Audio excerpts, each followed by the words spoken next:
काँग्रेस नेते बाळासाहेब थोरात यांच्याकडून बारामती येथे पवार कुटुंबियांचे सांत्वन. अजितदादांच्या निधनाने महाराष्ट्राची मोठी हानी. नमस्कार, आपण पाहत आहात यूट्यूब चॅनल युवा ध्येय.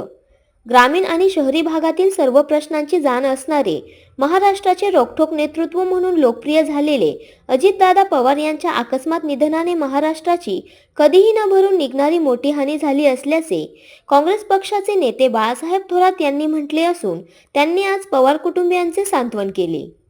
बारामती येथे महाराष्ट्राचे उपमुख्यमंत्री अजितदादा पवार यांच्या स्मृतींना त्यांनी अभिवादन केले. या प्रसंगी काँग्रेसचे उपाध्यक्ष मोहन जोशी उपस्थित होते.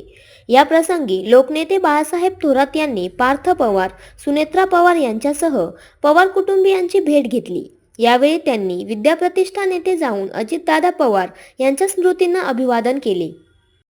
या प्रसंगी बोलताना लोकनेते बाळासाहेब थोरात म्हणाले की 1990 पासून अजित पवार हे राज्याच्या राजकारणात सक्रिय आहे. ग्रामीण आणि शहरी प्रश्नांची जाण असलेला हा मोठा नेता होता. ज्येष्ठ नेते शरदचंद्रजी पवार यांच्या नेतृत्वाखाली काम करताना त्यांनी महाराष्ट्राच्या ग्रामीण विकासाला बळकटी दिली. आपल्या रोखठोक स्वभावामधून राजकारणात आणि समाजकारणात मोठे स्थान निर्माण केले. प्रशासनावर पकड असलेले अजितदादा हे हजरजबाबी होते. अत्यंत रुबाबदार व्यक्तिमत्व असलेल्या अजितदादा आणि आपण मंत्रिमंडळात अनेक वर्ष काम केले. पटकन निर्णय घेऊन पाठपुरावा करण्याची त्यांची पद्धत लोकप्रिय होती.